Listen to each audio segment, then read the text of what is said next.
We're on the record in the Robbins versus Darvanian case number D573383. Your appearance, please. Good morning, Your Honor. Rachel Jacobson, bar number 7827, on behalf of the plaintiff, Angela Robbins, who is also present. Thank you. Your name, sir? Stephen S. Darvanian, Jr. All right, thank you. While the parties are standing, we'll just have them sworn in. Can you please stand and raise your right hands? You and each of you do solemnly swear the testimony you're about to give in this action shall be the truth, the whole truth, and nothing but the truth, so help you God? Thank you. Thank you. You can be seated. This is the time set for your trial on custody. Do we have housekeeping matters or any stipulations? Your Honor, there is one stipulation. Mr. Darvanian does agree to, there's also a home that's listed in our complaint along with the custody, Your Honor, and Mr. Darvanian agrees to immediately list the home for sale. What the parties do not agree on is the split of the proceeds from the sale of the home.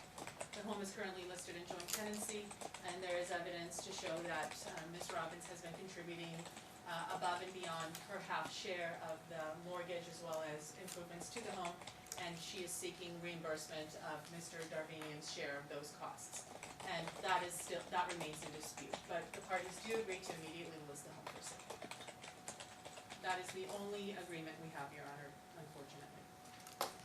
So tell me the terms of listing. How's that going to be done? It would be immediately listed, and it's on my understanding that Ms. Robbins already has an agent that she recommends or that she would like to continue working with. Of course, if Mr. Darvanian does not agree to that, I'm happy to suggest 3 names, and he could choose one of those names. I would request within a week. If he doesn't choose a name, then I would request to proceed with the name that we have elected. And how do you propose to get that information to him? By email? I would request by email, if that's acceptable to him. All right. Do you understand, Mr. Darvanian? She's suggesting that she sends you 3 names of realtors, and that you have a week to pick one. If you don't, she'll pick one of those 3, Yes, and the sir. house will get listed. Yes, sir. Okay. And do you have an email address that you can give her? The current one she has. Okay. And I would just request that it be placed on record, Your Honor, just for confirmation. We do have multiple emails. Go ahead, Mr. Darvanian. Wish, WSHIWRCN14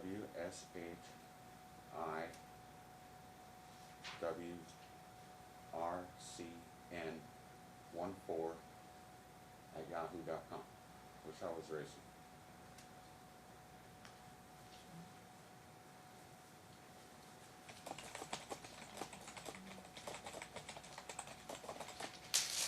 I can retain jurisdiction over the property issue, so if there's a dispute as to the division of the proceeds, we can have that held in trust, or we can Thank you. address the issues today. Yes, my hope would be that the court would be able to, that we would have the opportunity to address the issue today, and that if it's not resolved, the court, in any event, the court retain jurisdiction over the division, and that the amount be held, the proceeds be held in trust until such time as there is an order from the court. This is my approach to that.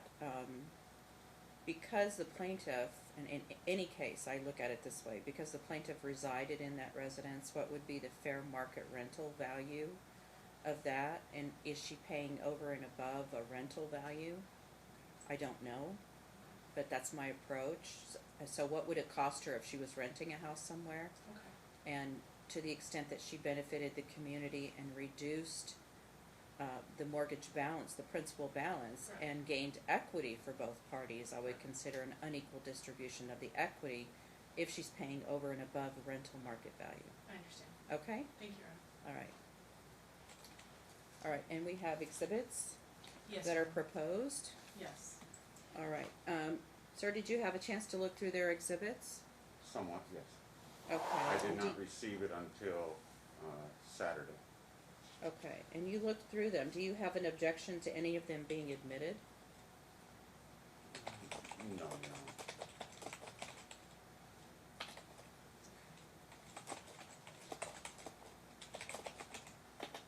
All right, so they can be admitted 1 through 21? Yes, sir. Okay, thank you.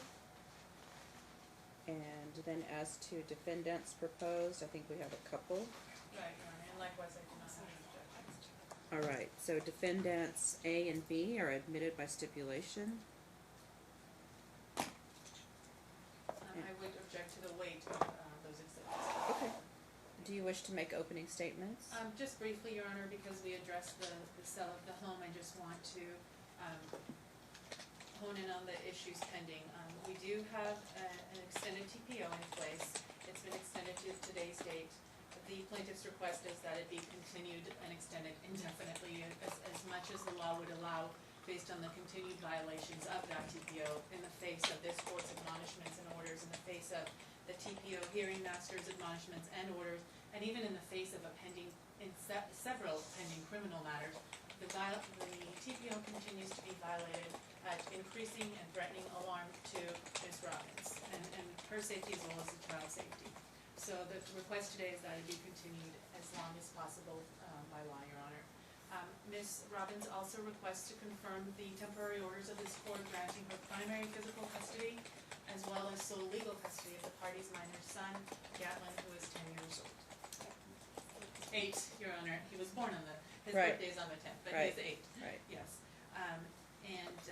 Your Honor, if the court is inclined at this point to lift the no contact order with Gatlin between Gatlin and Mr. Darvinian, then Mom would request that there be an order for very highly supervised visitation and in a therapeutic setting to mitigate any harm, additional harm upon Gatlin, because he's finally thriving, doing well, and we would fear to regress his progress with any negative word from the defendant.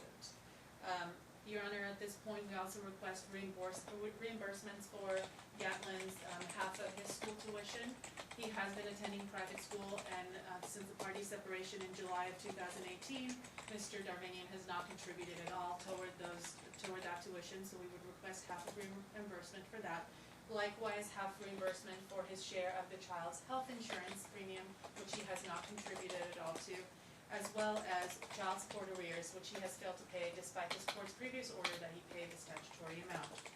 Your Honor, moving forward, we request a specific order for prospective child support because the existing order states that he pay the statutory amount, but he's just never come forth, never come to the plate with that amount, and we request that it be set in stone so Mom would be able to enforce it through the DA's office if necessary. And we request that such order such payment be by wage assignment for immediate and reliable payments, Your Honor. And regarding the community or the joint residence, Your Honor, Mom does request reimbursement for her contribution of upgrades in the home. She borrowed $13,000 out of her separate 401k account, and she does have evidence of that. She requests half of reimbursement of that, and she also requests half of the mortgage that she's paid to reducing the equity in the home. The court has given us instructions regarding the court's approach, and we would simply need a week or so to do the mathematical equation to come up with the value that Ms. Robbins should be entitled to reimbursement from Mr. Darvinian. And given the necessity of coming before Your Honor on numerous occasions, given the repeated violations of the underlying TPO, and given this court's clear instructions to Mr. Darvinian of what he needed to do to facilitate visitation with the child, and the fact that he has failed to do so, the fact that we're here today on trial, we do request an award of attorney's fees, reasonable attorney's fees to the plaintiff for having to move forward with motions before Your Honor, as well as having to appear at trial today. Okay, thank you. Thank you, Your Honor. Mr. Darvinian, now is your opportunity just to make an opening statement, not to argue your case, but just to give me a framework of what you're requesting today. Thank you. I'm requesting joint custody. I have no objection to helping with child support. I did not receive a court order mandating me to pay child support, so I don't feel as I'm in violation of anything. The home, for 25 years, I've provided for my wife and my child. We did not do it, she did not do it alone, I did not do it alone. It was a joint effort. I have no objection to her selling the home, but seeing as how I left the home with only a 30-year-old truck and a bag of clothes, I feel that our life savings, she was in charge of, which I have not seen a dime of. upgrades to the home, I have no knowledge of that. The home was in good standing when I left. The visitation with my son, I do not know why the court took it away from me, but I did submit a report from Donna's house saying on the progress. And according to the TPO violation,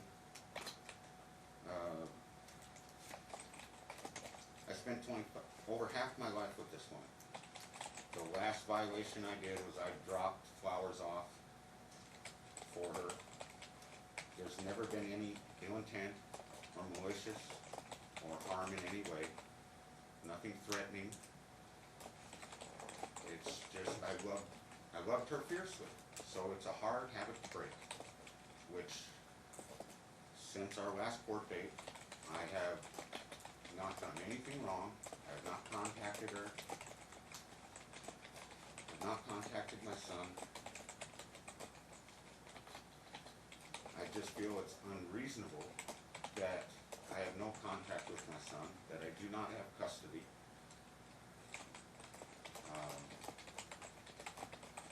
There are people in federal prison that have visitation with their children, and I just don't feel as though the crime fits the punishment. I'm sorry she had a change of heart, but my son loves me and I love him, and I have done everything in my power to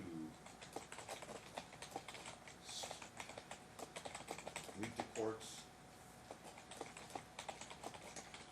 requirements that I see them. I have done the drug patch. I've done my anger management. According to, I do not know how to even contribute to her funds that she was requesting, because I couldn't, she closed all the joint bank accounts. I did not. So I do not have any way to even submit money to her. So I am willing to take care of my son.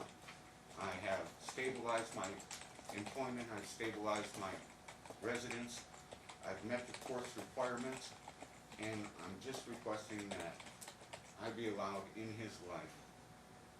If she does not want the home, I can't force her to stay. So if she wants to sell, I do, but I would request that she not be allowed to leave the state with my son without my knowledge. And What do you mean by that? well,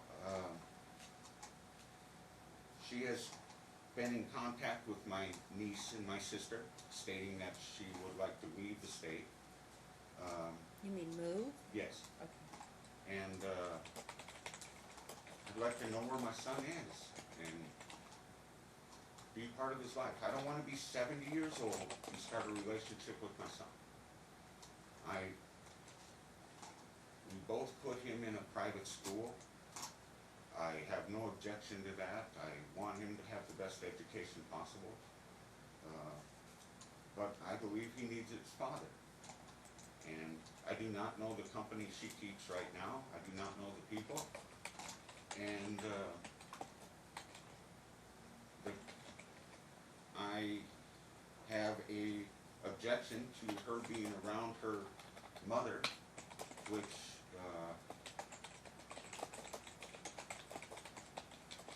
has had past drug use and DUIs, and I do not feel as though her mother is a good caretaker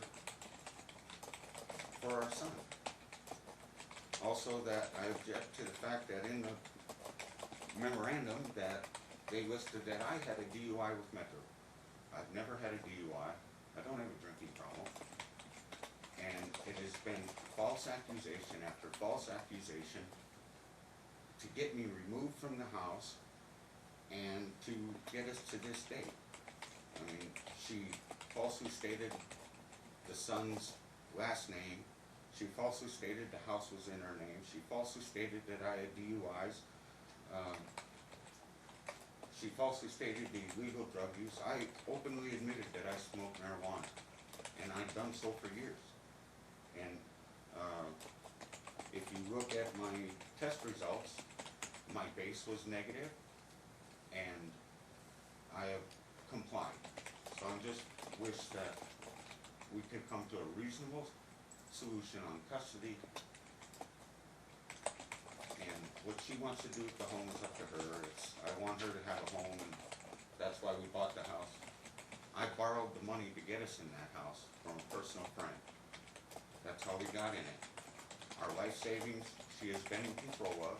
She has multiple joint bank accounts, single bank accounts in her name since 2012. I was only on one of them, so I feel she has stolen our life savings and distributed it through her 401k and through numerous bank accounts and investments. And I don't feel as though I am liable for paying on the past mortgage and her upgrades, whatever she's done to the home, because I left the home with nothing. I paid off $47,000 of that woman's credit card debts. It took me 15 years to do that. And still, all I have in my past life is a picture of my son. That is all I have. And I don't think that is reasonable by any account.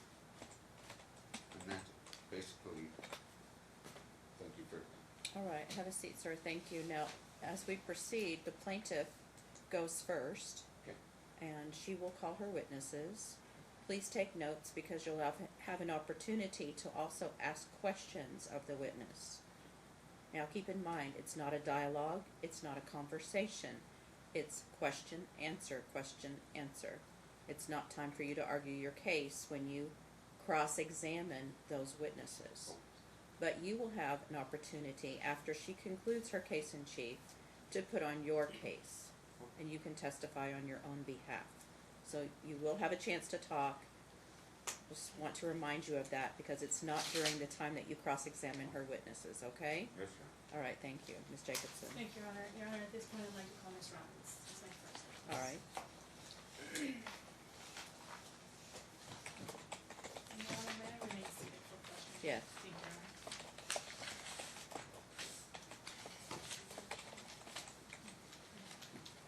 You've already been sworn in, so go ahead and have a seat. Thank you. Ms. Robbins, please state your full name for the record. Ms. Bell. Angela Cherie Robbins. Does the court need any more information regarding the name? No, be sure you keep your voice up because we are recording, Okay. okay? And nods or shakes of the head don't pick up, so you will have to answer verbally. Make sure that you allow her to finish the question before you begin your answer, Okay. okay? Okay. Ms. Robbins, you heard our opening statements. You heard Mr. Darvanian put his statement on the record. Through your testimony today, I'd like to clarify to the court what has actually been happening and what relief you're asking the court to grant, okay?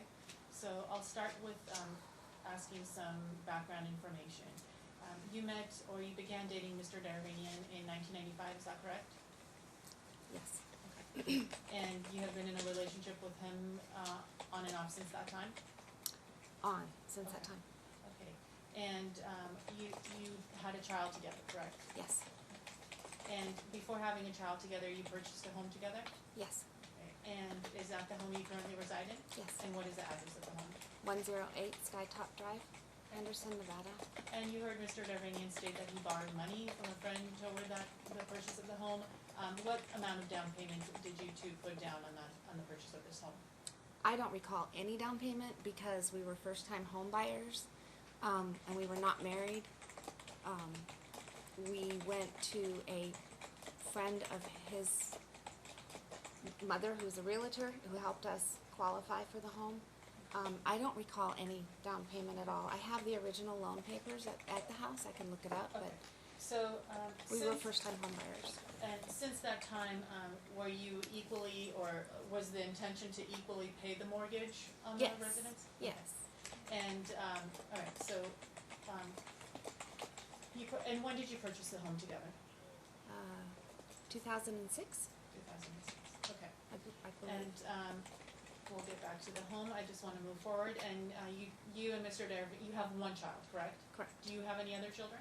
No. Okay. And your son's name is Gatlin, Gatlin Moore and he's 8 started. years old. He's 8 years old. And, when was Gatlin born? November 12th, 2010. Okay. And Gatlin resides with you right Yes. now? Okay. And, you're asking the court to extend the temporary protection order that's currently extended to date, correct? Yes. Okay. This is not the first protection order that you obtained against Mr. Darvinian, though, correct? It is not. Okay. Can you tell the court, when was the first time you obtained, a protection order, from Mr. Darvinian? 2015. Okay. And, can you briefly tell the court, what led to that protection order being granted? I believe it was in June of 2015, there was we had gotten into many fights. There was actually it was progressing. Our ability to communicate and get along was progressively getting worse. I was asking for help. I was asking for counseling. Our son was in daycare at the time, and the arguments were mostly away from my child, from our child's view, but they started to become in our child's view and in front of our child. And And when you're saying argument, I'm sorry, I didn't mean to cut you off, but when you're saying argument, what do you mean? What's happening? What was the reason you sought the reason to I get- left, and got a restraining order was because of a heated argument at one particular time. But there was several building up to it, but on one particular event in June, I was afraid. When I left in the morning, I dropped our son off at daycare, and I continued to receive threats on my text message and on my phone and my voicemail, and I'd gotten a phone call in the middle of the day, listened to his voicemail. And this is Mr. Darvinian? Yeah, Mr. Darvinian was calling me. What did he say? What caused you to get the protection order? He said, I'm trying to remember. Would looking into the TQ application refresh your recollection? Because it is in your exhibit binder, if you want to look at it. Yes, but I know that I left my work. When I got the phone call, it was around 1 o'clock in the afternoon. I listened to his voicemail, and it was extremely threatening, and I knew that I had to go home and address it. And on my way home, I got scared, and I called for 311. I parked at the park down the street, and I asked for just a civil to walk me home so that I could get my clothes, because I wanted to stay at a hotel and just have just a cool down Did the period. message include telling you better run for your life, basically? Yes. Okay. Did the message also include threats that he was going to kidnap your son? Let me pull it up, because it was in 2015. Which Can I- exhibit are we looking at? I don't know. I'm having a hard time. Here we go. Number 9.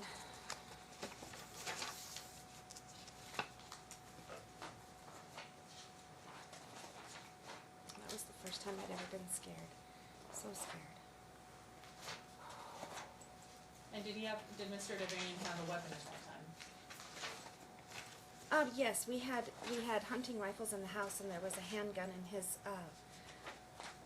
clothes dresser drawer, and that was not newly acquired. Those were things that we had always So had. what happened? The protection order was granted, and do you recall what was the threatening behavior?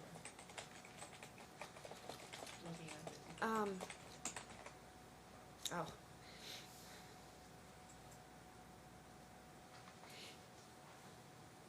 I got the restraining order after I went and checked in at the hotel with our then 4-year-old son. We had gotten into a fight. that morning, and he had called me at 1 o'clock in the afternoon and left me a threatening voicemail on my phone that's telling me that you better not ever come back here. And I knew that I had to go back and address it with Steve before I picked up our son from daycare because of the situation. So I told my boss I had to leave. I got up, I drove. On my way driving home, I got scared, and I pulled over at the park with anticipation of not knowing what I was walking into, and knowing just scared, and I wanted to cool down. So I called 311 and I asked for an escort to my home to just pick up an overnight bag with some clothes because he would not leave, and I wanted to leave. So when we got to the house, when I got to the house, the child was not there. He was in daycare. Okay, so what happened? Steve was surprised. He was still there, but he was surprised that I had shown up with police officers. And I explained, I just am here to get a bag. The police officers explained to him, and he started saying, no, you stay. I want her to stay in the house, and I'll leave. And the officer looked at me and said, do you want that? And I said, no, I really don't trust that he would stay gone. I need to go stay with some friends for a couple of days. So one of the police officers took him in the garage. The other one took me and followed me into my room while I packed my bags. Very nervously packing 2 bags. Grabbed my clothes, thought I had put everything. The officer told me to hurry up. The other officer stated that Steve was getting agitated and more frustrated in the garage. I get in the car, I drive away, I go to our daycare and I pick up our child and told him that we're not going home right now because Daddy's really mad at Mommy, so we're going to go stay in a hotel for a night until things calm down. And it was after I was staying at the hotel that I actually had to go apply for a TPO because that's when I got the phone calls that says don't ever come back here and I'm hunting you down, and it was a barrage of one phone call after the other and text and I'm finding you and how dare you take my son away from me. So the next morning I took my son to daycare where he was secured, and I went straight to family court, called in my work and told him I could not come. And family, and they were able to After a couple hear of the days, messages. They were able to hear the messages and see the text messages. they saw the text messages and they granted me the 30-day protection order, but it took a couple of days. And during those couple of days, I was advised by both his family, my family, his friends, and my friends to make sure that I could not be found. And his brother-in-law actually told me that it would probably be wise for me to go to a women's shelter for protection because he was on the hunt for me. Okay, and he so was he gonna didn't know find where me. you were. He did not And know you where were I was. And how long? Okay, and then ultimately things diffused. The TPO, you allowed the TPO to lift, or what happened? I was in the hotel for 10 days with my 4-year-old child. Okay. After I was able to go to a confidential friend's house location with work, and I lived with them. My son and I lived with her and her son for 4.5 months. During that time, you had the TPO in effect, correct? Not during the entire 4.5 months. They refused me an extension Okay. because I did apply for an extension and they refused it. During that whole time, were you guys equally paying for the marital home? No. What happened? Mr. Dervanian said you closed bank accounts, or was he contributing? Who was No. paying for the residence during that time? During those 4.5 months, his family, his brother-in-law, the same one that advised me to stay in a women's shelter, ended up in ICU in the hospital in Colorado, and Steve had to go help his family.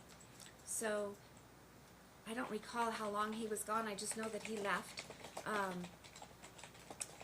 We were in we were in constant communication and telephone conversation. I'm Okay, sorry to interrupt, but the question was, who was paying for the marital residence Oh, I'm during sorry. that 4.5 months you were staying with your friend? I was, because he had to leave town and he wasn't working. Was it your intent to, did you expect to get paid back for paying the whole mortgage? Was it your intent to gift him the mortgage payments, or No. what was your intent there? No, it was just we didn't. life just went crazy, and for us and for his family, and I've never had an intention, I didn't want to lose the home over back-to-back family crisis, so I did what I could, and I took a loan out against my 401k, but that was in conjunction, So you paid for the mortgage during those months? I did. And what was the amount that you were paying? Our mortgage back then, I think, was $1,285 or something, $1,300, something like that. And that was for a period of 4 to 5 months. And then you ultimately worked things out, and Mr. Darvanian, did he agree to counseling, and then you moved back home, or what happened? I mean, you moved back home ultimately, right? I did. We moved Okay. back home on November 1st. And he, November 1st? Yes. Of 2000? 15. Okay, November 1st, 2015. And you stayed living together until July 2018? Correct. Is that right? And during that time, did Mr. Darvanian engage in the counseling he agreed to engage in? Or? He did. Okay. Ultimately, though, did counseling not prove helpful? Not at all. Did the situation get worse? It did. Okay, and ultimately, it's my understanding, and the record reflects that, you sought a TPO in July of 2018, correct? Correct. And that TPO was granted, correct? Correct. Your Honor, I'd like to request a closed hearing, please, if possible. This is a private matter, and if that's possible. Okay, it's not a sealed case, so can you, I request that the matter be sealed, Your Honor, and I request a closed hearing. okay. Can you cite to the rule, please? I'm sorry, Can you cite to the rule, please? Course indulgence. Yes, of course.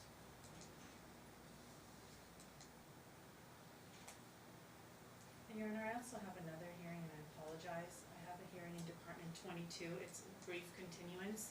If the court would just allow me to make a quick appearance. At what time, please? This is scheduled for 10 a.m. At 10 a.m. We'll take a break for you. Thank you, Your Honor.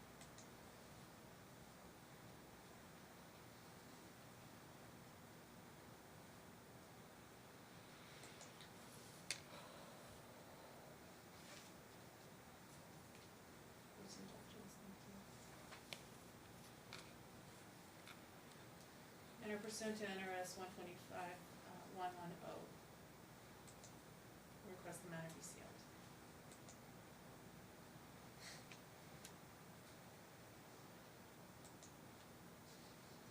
All right, that is an action for a divorce. Your Honor, as a custody matter,